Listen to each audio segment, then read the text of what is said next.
Sa episode na ito ay magka-car camping tayo. Ibabahagi ko sa inyo ang isang solid na campsite na may napakagandang view, malamig na klima at syempre pasok sa kagaya nating vegetarian. Hit the road before dawn. Coffee bread. Para tayong matutulog ngayon sa bahay, may dala tayong unan. Kung ako pepesto dito, ito yung perfect spot para sa akin. Ilang oras lang na biyahe sa mga scenic na kalsada ay mararating mo na ang campsite na ito.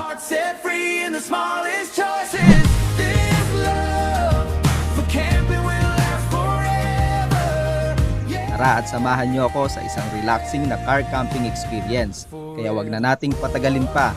Ako nga pala si Clyde at kung camping at adventure ang hanap mo, tara, sama ka sa aking kwento. Burn marshmallows on sticks, smoke tangled in my hair. You point out shapes in the stars, like they were always ours up there.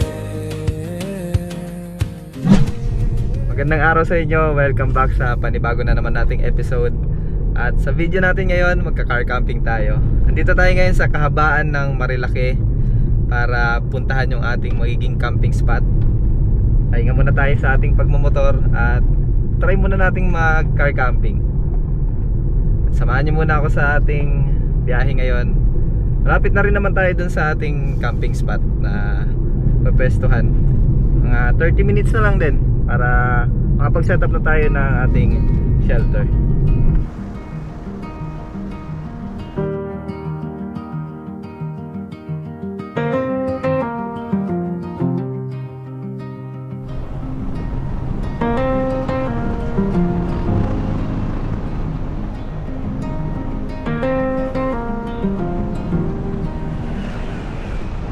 Panibago yung ganitong setup, yung marami kang pwedeng paglagyan ng mga gamit. Parang natitempt ka na magdala ng kung ano-ano na mga kagamitan. Parang di ako sanay kasi sanay tayo sa motor na pinagsisiksikan natin yung mga maliliit nating mga gamit para maging compact ba yung ating pagsisetup sa sa motor natin. Kaya nakakapanibago na ito, dami nating dala. Meron tayo sa compartment at meron pa tayo dito sa loob ng mismong pwesto nitong sasakyan.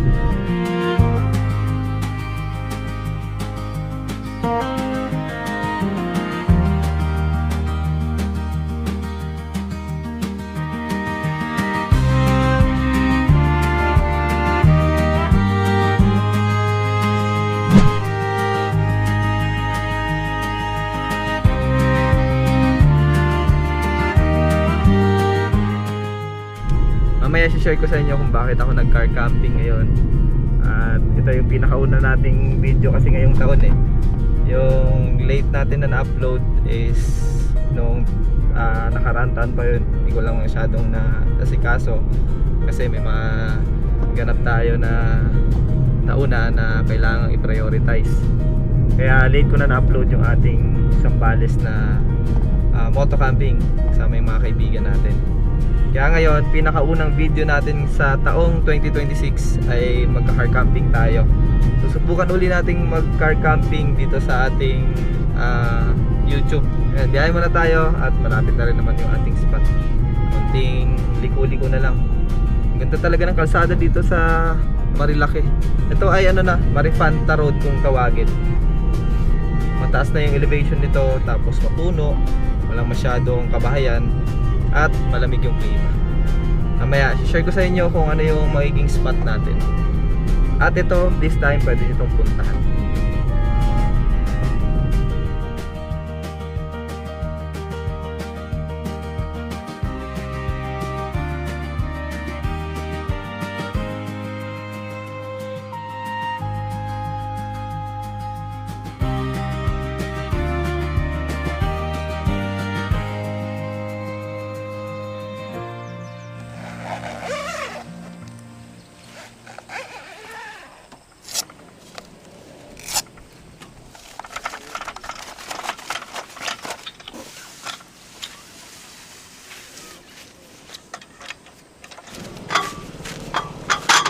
Dito na tayo sa ating spot at nakakapanibago yung ganitong setup. Meron tayong table, meron tayong maayos na upuan At meron po tayong tarp na madaling i-assemble. So nakakapanibago compare dun sa mga moto camping natin na talagang compact lang yung madala natin gamit. Ngayon malalaki.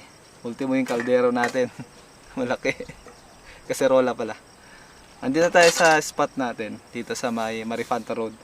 At bago natin asikasuhin yung mga gamit natin at tuloy ilabas yung mga iba pa nating mga equipments, kakain muna tayo kasi hindi pa tayo nag-lunch. Buti lang may dadaanan akong ulam. Ayan. Kapag bibili kayo ng mga ganito, dinuguan, bopis, mas maganda yung dun sa kapag nakatsyempo kayo ng may nagbebenta ng 4 kilo na lechon. Kasi yung gagawin nilang dinuguan at bopis, garantisadong sariwa. Kasi yun yung laman loob ng baboy na nilechon nila. Kaya ito, bumili ako. Nadaanan lang natin sa may bandang bago magsampalok. Baboy ni Mark. Dinuguan yung binili natin. Tapos bibili na rin tayo ng rice para din tayo muna magsaing. Mamaya na lang sa dinner na lang. Initin lang natin to tapos sibig tayo. Bago tayo maglabas ng mga kung ano-anong gamit natin.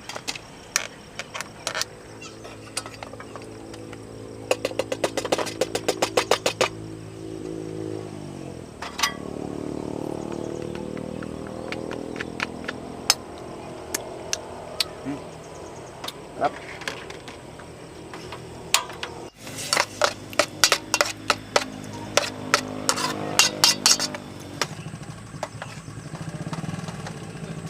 Nagsuot na ako ng jacket kasi palamig pala dito.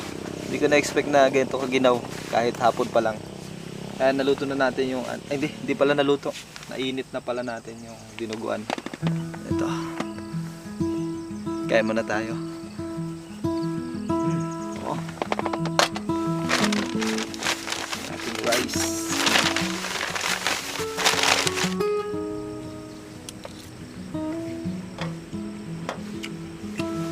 Halo.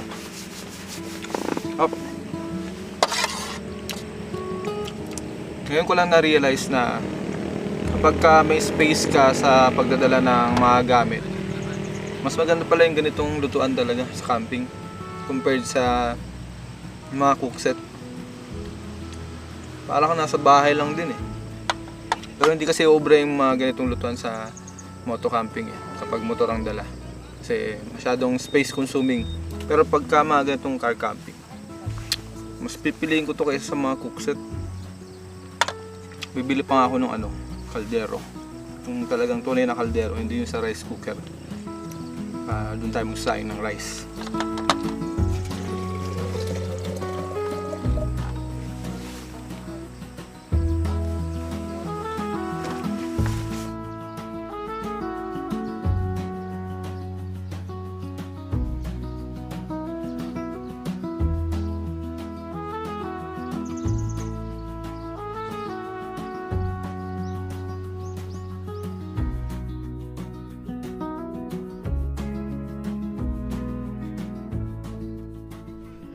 Bilis mawala nung araw, buti na lang nakapag-setup na tayo ng ating tent. Kanina nag-aasikaso lang tayo ng mga gamit natin. Biglang luhubog na kagad yung araw. Pakabilis. So buti na lang, mabilis lang i-setup itong ating tent. Medyo matagal na sa akin to. Sa Temu ko siya na-order. Single person tent. Ganito lang siya kaliit. Napaka-compact at saka napaka-lightweight. Sayang nga wala sa Shopee Meron siyang mga kahawig na ganitong style sa Shopee, pero iba yung nito iba yung forma. Yung sa kadalasan kasi sa Shopee, para siyang triangular talaga yung forma niya. Ito meron siyang korte pero halos parehas na parehas yung kung paano siya buuin dun sa mga nakikita ko sa Shopee. Ito compared dito sa Temu na order natin. Tapos ito yung loob niya. Yan. Sobrang liit lang, talagang isang tao lang ang kasya. Pang single person lang talaga siya. Yung isa kasi nating nabili na compact tent din, yung galing din Temu, kasya pa ng dalawa pwede pang ipilit sa dalawa. Ito talaga kapag dalawang tao, sobrang sikip na, conforme pa sa laki ng tao. Pang isahan lang talaga siya. Yan. Ito yung ating tent ngayong gabi. Tapos yung higaan natin, ito yung ginamit natin nung nag-camp tayo sa Camp Sitio Tangal. Pero hindi ko naman na ano yun, na vlog dito sa ating YouTube. Hindi ko na-upload kasi sa Facebook ko lang siya na-upload. Pero ito yung ginamit ko kasi kasama ko nun yung family ko. Napakaganda nito compared dun sa inflatable. Inflatable kasi medyo squeaky, maingay. Ito, parang foam lang siya na self-inflating yung kanyang style. Medyo manipis, oo, pero kung sa tibay, tingin ko mas tatagal to eh. Yung isa ko kasing inflatable, kulay orange, parang isang buwan lang tumagal, nabutas agad. Ito na yung ating shelter at ito na yung ating camp. Dito tayo ngayon sa Infanta. Ito ay private na campsite, kaya may iba ring mga nagka-camp dito. Medyo may narinig kayong ingay, hindi kagaya sa Rospat, di ba? Kasi may mga nagka-camp din sa palibot. Pero pakalamig, para kang nasa Benguet. Ito yung kagandahan kapag car camping. Marami kang space para sa mga gamit. Para tayong matutulog ngayon sa bahay. May dala tayong unan. Tapos may comforter tayo. At yung ating sapin. Bukod dito sa ating self-inflating na mattress, meron pa tayong isa pang sapin.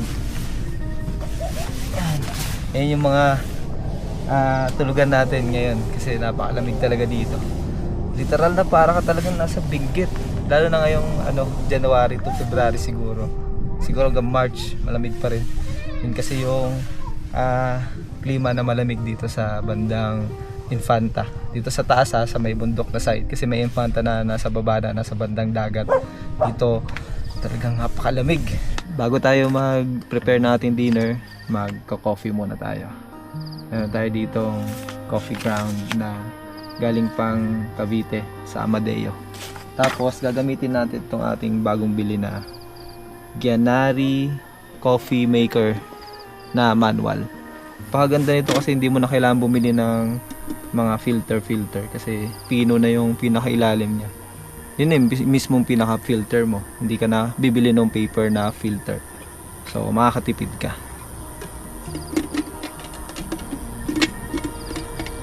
Pangalawang beses ko nang gagamitin to. Una ay nung nagsambales tayo. Effective naman, nakaka-filter naman siya at aromatic pa rin naman yung coffee. Kulo lang tayo ng tubig tapos kape. Meron tayo dito ang cookies. Ayan. Galing sa aking probinsya. Umuwi kasi ako nung nakaraang linggo.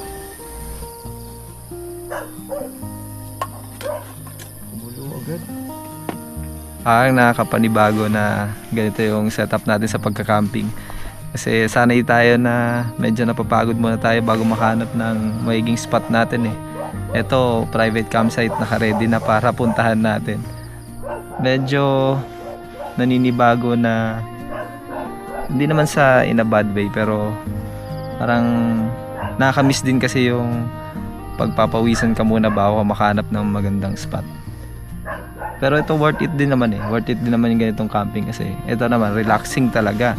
As in, ikaw na mismo maghahanap ng gagawin mo sa spot o sa campsite na pwestuhan mo kasi wala ka nang ibang gagawing activity kundi mag-camping na lang at mag-relax. Hindi ka gaya nung raw moto camping natin na talagang sinusuyod muna natin yung lugar na pupuntahan natin bago tayo makapwesto ng maayos. Parang 50-50 yung vibes ko sa ganito. Talagang hati pa rin yung hilig ko. Isa lang yung hilig ko mag-camping, pero yung the way na mag-camping tayo ng ganito at yung isa pang paraan ng pagka-camping natin which is yung raw moto camping. Sobrang magkalayo at magkaiba. Pero paras ko lang silang na-enjoy kasi nga camping pa rin naman. Ang bilis kumulo nung kainit natin tubig pag ganito yung lutuan. Yung maliliit na butane na lutuan, pakahirap magpakulo, lalo na pag mahangin. The best talaga yung ganito. Pero nadadala lang naman natin yung mga ganyang lutuan kapag car camping tayo. Hindi obra yan sa moto camping, pakalaki niyan.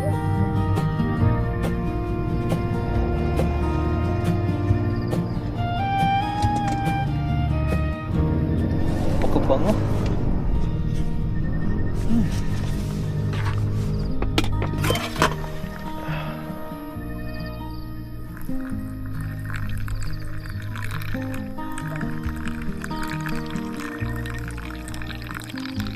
Basically parang coffee press lang din naman siya, pero andito yung kanyang pinaka filter. So hayaan mo lang muna mag-soak yung water sa coffee, tapos saan mo pipindutin tong button na to. Yan yung mabubuong coffee sa ibabaw. Yan ang foamy niya. Tapos saka siya i-drip dun sa ilalim.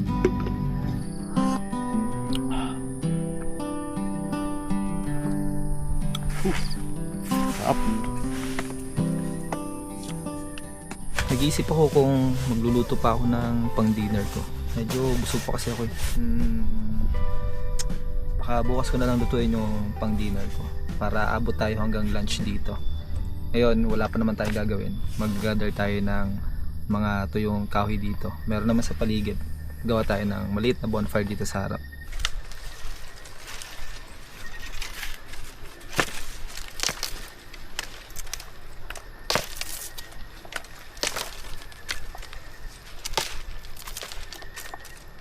Dahil hindi naman tayo magdi-dinner, gagawin ko na lang yung paborito kong panghimagas.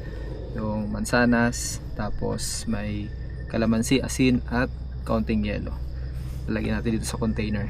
Iwain lang natin tong mansanas sa medyo bite size na pagkahiwa. Gamit itong paborito kong kutsilyo. Yan. Bigay sa atin ng kaibigan nating si MJ's Adventure. Pre, thank you dito. Love na love ko tong kutsilyo na to. Pakaganda. Sana dumating na yung inflatable na mattress na ibibigay niya sa akin. Hindi, joke lang. Pero love na love ko talaga tong kutsilyo na to. Thank you, pre.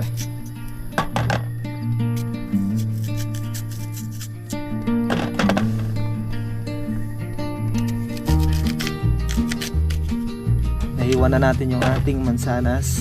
Makarami pero maubos ko to. Tapos pipigaan na natin ng kalamansi. 3 kalamansi lang pwede na yan.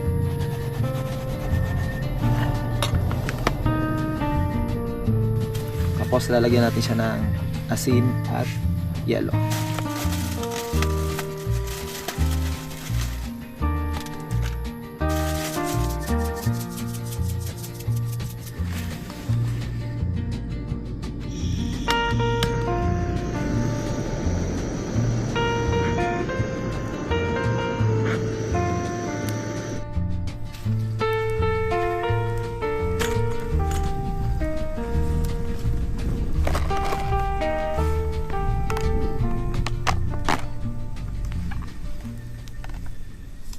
Ang pangalan pala ng campsite na to ay Victory Peak. Malamang familiar na kayo sa campsite na to. Gulat lang ako kasi pakalamig talaga dito. Tsaka hindi ko alam kung swerte lang din tayo. Dalawa lang kami nagka-camp dito sa baba. Mostly na mga campers nandun sa pinaka-peak nitong campsite. Hindi kasi po pwede dong madala yung motor at sasakyan. Kaya dito tayo nag-spot.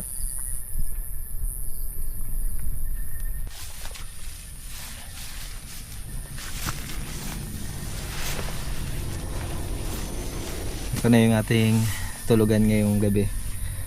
Pakasarap talaga ng ganitong campsite. Yung tahimik na tahimik talaga. As in wala kang maririnig na nagpapatugtog at walang nagbibidyoke. Wala ring maingay na kwentuhan. O di kaya na-timing ko lang siguro na na konti lang nagka-camp ngayon at nakahiwalay yung ibang nagka-camp kasi nandun sila sa taas. Dito sa pinaka-parking at yung pinaka-main na malawak na area dalawa lang kami nagka-camp. So tahimik naman yung ating kapitbahay.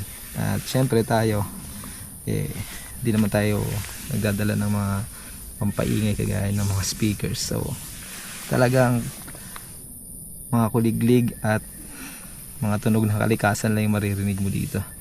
Pakaganda. Ganitong spot o ganitong campsite yung hinahanap ko sa mga mga private na campsite na kagaya nito. Pakasarap lang. parang nasa raw spot ka pa rin, gaya nga ng sabi ko kanina. So ito yung magiging tulugan natin. Naka-ready na yung ating foam, yung ating blanket. May unan pa tayo, unan as in unan na pambahay Tapos just in case na ginawin tayo mamayang madaling araw kasi sobrang lamig talaga, may dala tayong comforter nandito sa compression bag na to. Stig nga yung ganito, comforter to na malaki, as in comforter talaga na pambahay, pero nagkasya siya dito sa bag na to.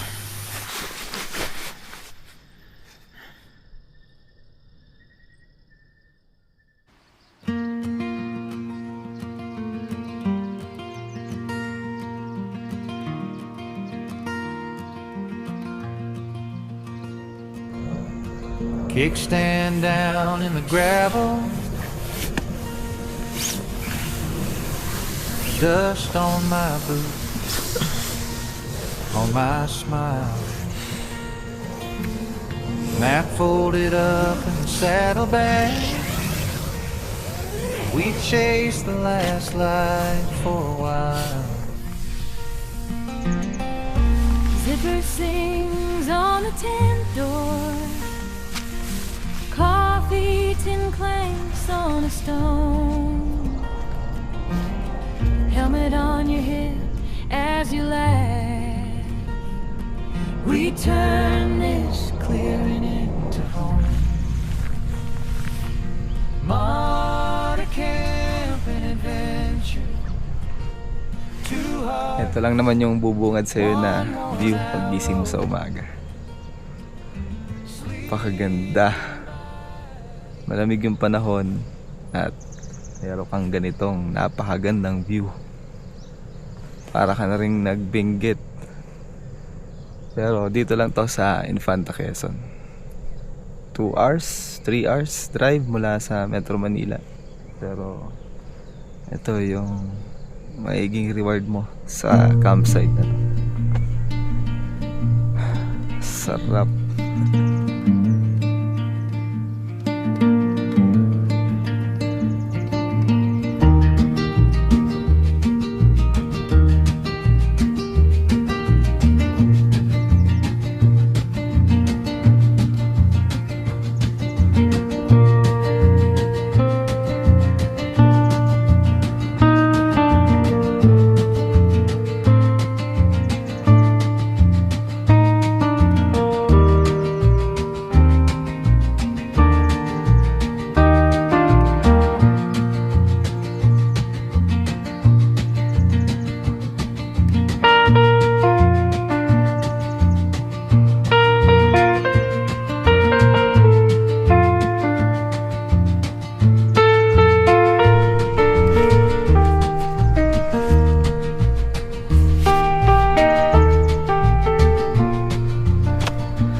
Sobrang naging komportable yung tulog natin kagabi.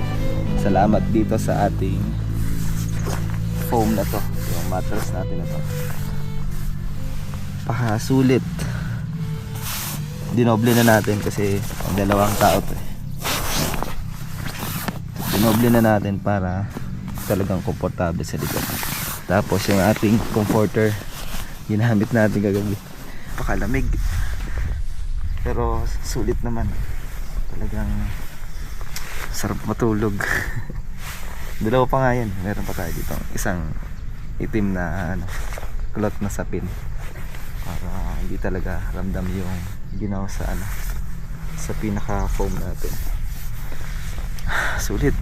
Habang hindi pa tumataas yung araw, maghahanda na ako ng breakfast ko. Pero bago yan, magkakape muna tayo syempre. Hindi mawawala ang coffee sa umaga, lalo na ganito yung view natin.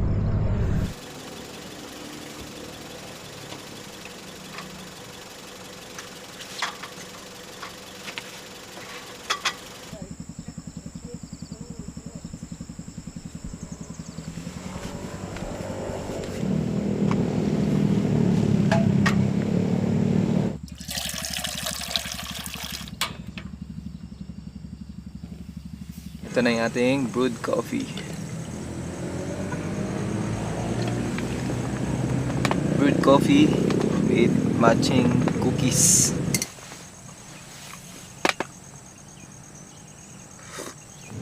Dahil nasa gilid ng kalsada itong Victory Peak, itong campsite na to, talagang maririnig mo yung mga bawat dumadaan na motorista dito sa harap.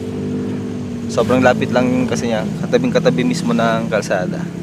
Pero kapag sa gabi naman, konti lang din naman dumadaan, kaya tahimik pa rin at makakatulog ka ng maayos. Gilid lang. Gilid sa kanan. Baka lang ako konti. Oo, pagbalang mo. Tatangan ko lang. Pagdating mo sir dito sa may paglikong yan, yung may dulo ng bakod na yun. Oo. Kita mo na yung post. Okay. Give lang ako.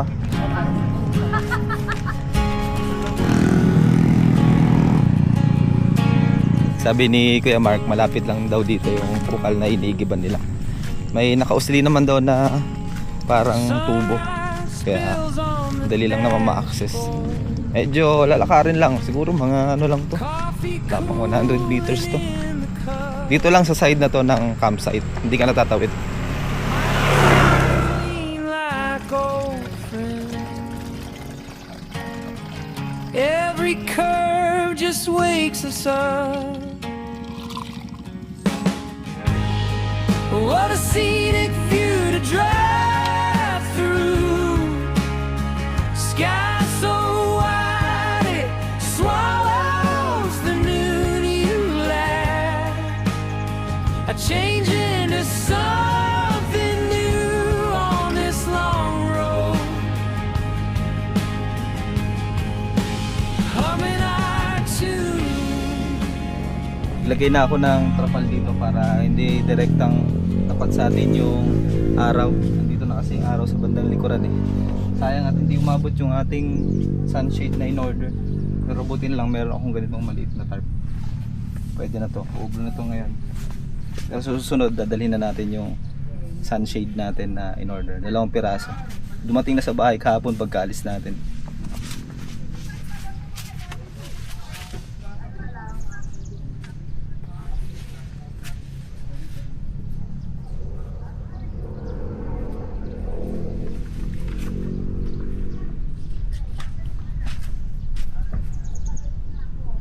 Ito yung lulutuin natin sa ating breakfast.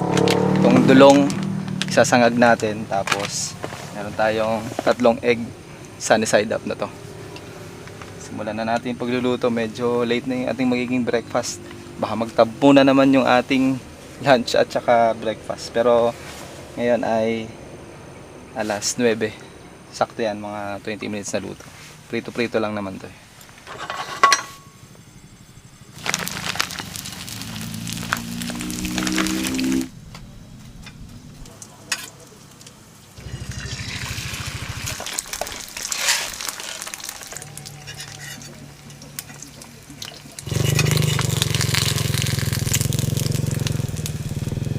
Luto na yung ating breakfast, sinangag na dulong at 3 pirasong sunny side up egg. Kapag nga pala mag order kayo ng pansit, huwag nyo itatapon yung ganito, yung plastic, yung parang bilao. Basta ganitong size lang kasi pwede nyo siyang gawing plato. Ayan, yung sa bilao ng ano to pansit. Kung black theme ang trip nyo sa car camping, kolekta kayo ng ganito, pwede nyo gawing plato. Kaya na tayo. Tikman natin yung ating dulong. Napaka crunchy. Tama lang pala na hindi ko na inasinan yung ating sunny side up egg, kasi enough na yung alat ng dulong. Rice na lang ang kulang.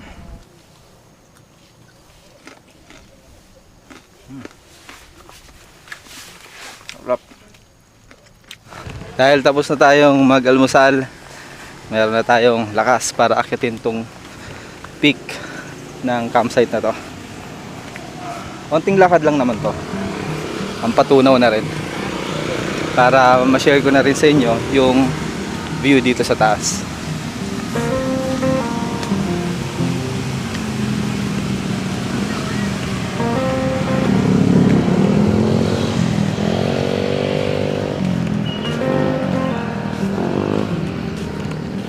Maganda rin naman pala yung patwalk dito.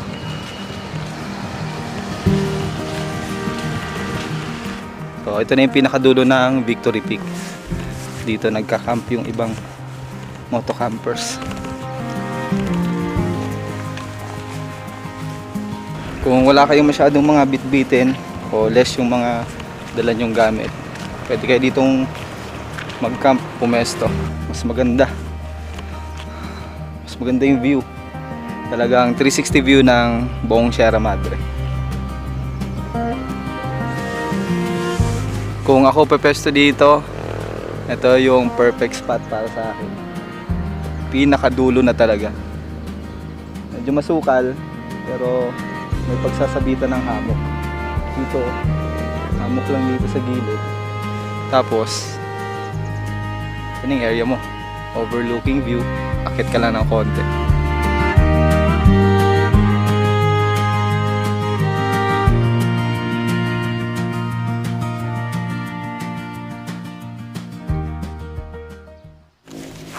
Pinagpawisan ako doon sa pag-akyat natin. Minute.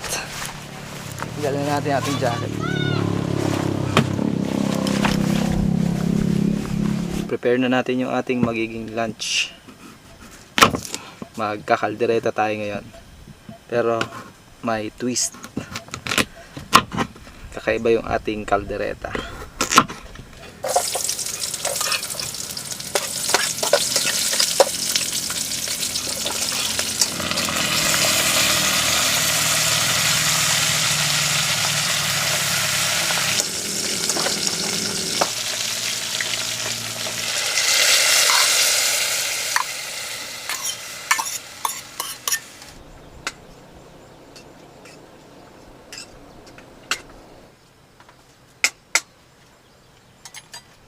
Ito yung isa sa magiging ingredients natin. Nagluto na ako nito, kaldereta na corn beef lang. Pero ngayon, yung lulutuin natin kaldereta, may corn beef at may tunay na beef. Kaya mas masarap to panigurado. Kasi yung ganito lang yung ginamit ko, yung chunky corn beef. Masarap na yung lasa. Paano pa kaya kapag merong tunay na beef? Pero mas iba yung lasa niya kapag merong corn beef. Try nyo kapag nagluto kayo ng kaldereta.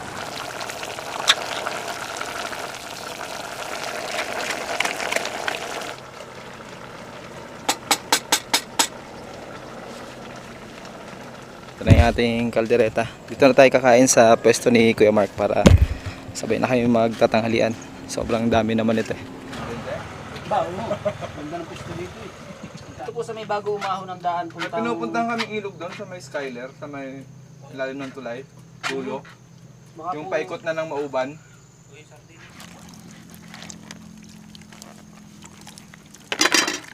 1:20 na, sakto, oras ng siesta. At kakatapos lang natin kumain. Masusubukan natin tong self-steering mug. May nagregalo kasi sa atin nung nakaraang Pasko. Stig eh. Na-curious lang ako kung talagang nakakatuwa yung ganitong mug. Ang galing lang kasi nung kanyang mechanism. Yung mga luma kasi na self-steering mug, meron siyang parang butas sa ilalim. Tapos nakausli dun yung pinaka motor. Tapos meron lang siyang o-ring para hindi mag-leak dun yung kung ano mang liquid ang ilalagay nyo.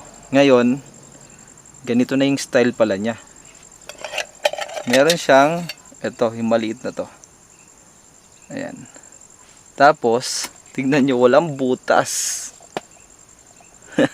Talagang mug lang siya na, literal na mug. Tapos kapag sinut mo to doon, charan, dumidikit siya. Magnetic yung kulay puti niyon. So kapag pinihit nyo tong on button, iikot yung magnetic na yon. Tapos mahalo niya na yung kung ano man yung liquid o kung ano man yung titimplahin nyo sa loob. Stig. Press mo lang isa pang button, nag-stop na siya. Tapos yung charging niya nandito sa petan. Type C na, USB. Stig. Kalain mo yun, nakakaisip sila ng mga ganitong invention. Dati di baterya pa to eh, kasi may nakaabang dito na ano eh. Pero ngayon, kinonvert na nila into Type-C. Tapos, insulated na yung kanyang takip. So, mainit o malamig, hindi kagad mawawala o magbabago yung temperature niya. Subukan natin ngayon, gagawa tayo ng iced coffee. Naka-prepare na yung ating brewed coffee. Ito na yung ating brewed coffee. Tapos meron tayong gatas dyan at yung yelo. Hindi pa tunaw yung ating yelo dun sa ating ice box for 2 days. Meron pa tayong kalahati nung binili nating yelo. Gawa tayo ng iced coffee. Tamang-tama sa siesta time dito sa spot natin na napakaganda.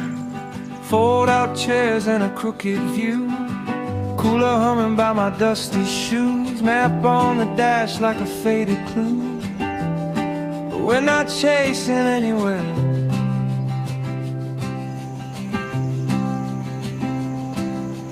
Windows down, smell of pine and rain.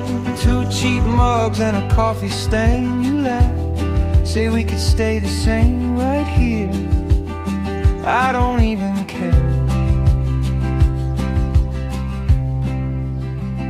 Relaxing car camping on a dead-end road. All our big plans riding in the trunk still closed. Nothing on the schedule but the sky turning gold. That's in car camping. That's all I want. That's all I want.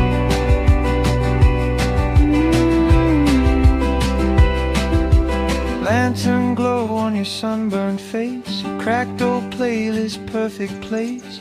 Crickets singing into the empty space between your words and mine.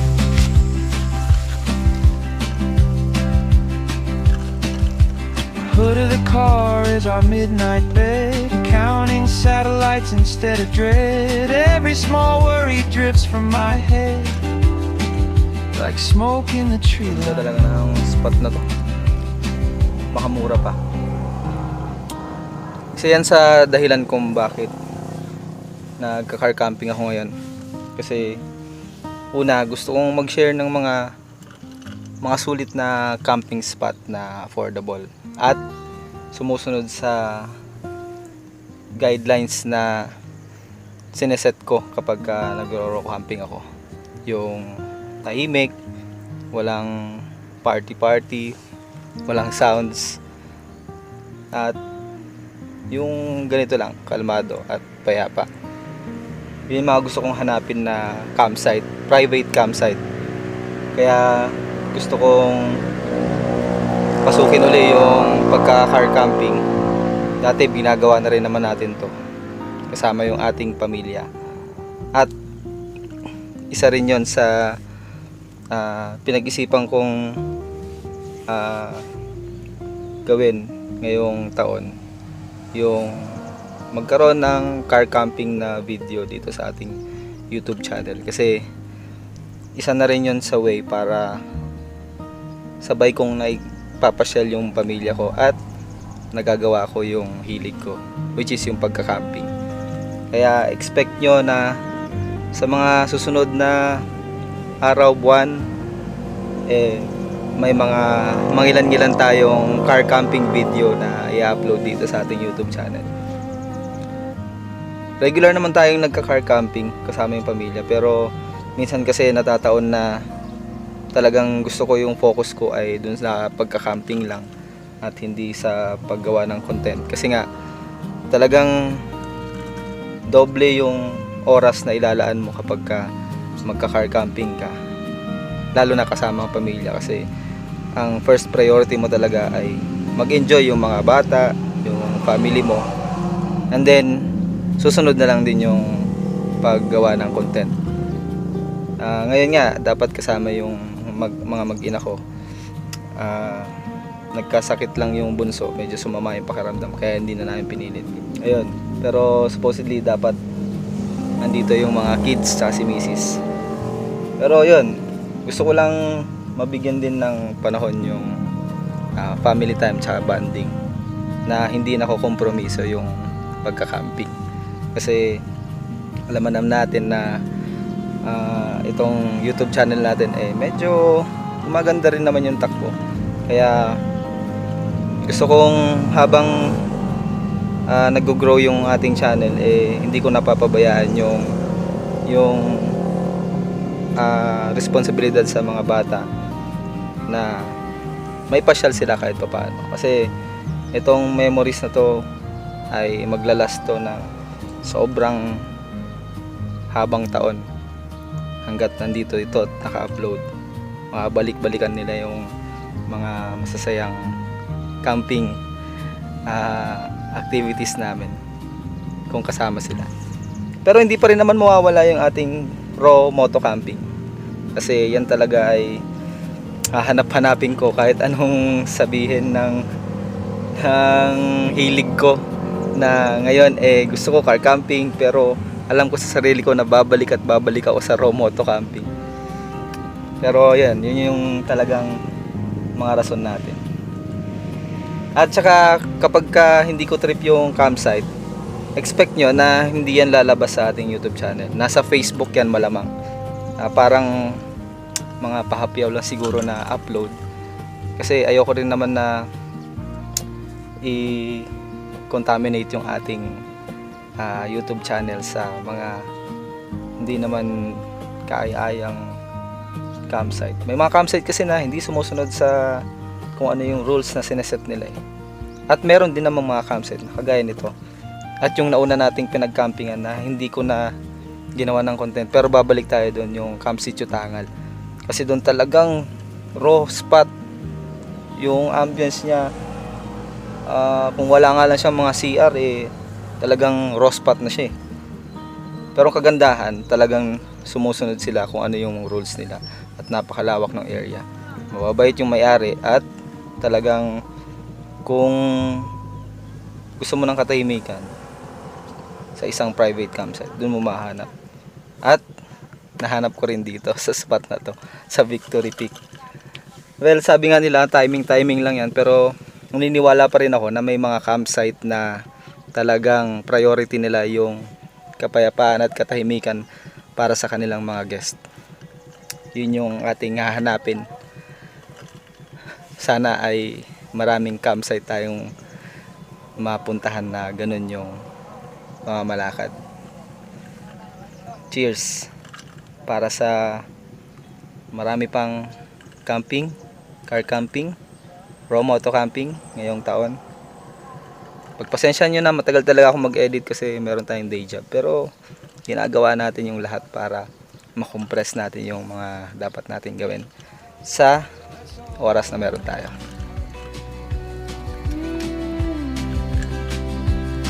If tomorrow comes, let it rain, let it rain. We got time to waste and nothing to bring.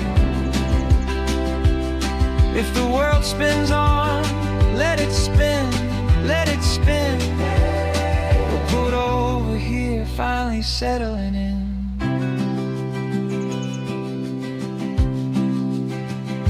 Lexington car camping on a dead end road. Dito na natin tatapusin yung episode na to. At kung umabot ka sa puntong ito, maraming salamat sa panonood. At magkita-kita ulit tayo hanggang sa susunod nating car camping o raw moto camping. Basta, kahit ano, basta camping adventure. Kita-kita ulit tayo at maraming salamat ulit. That's all I want.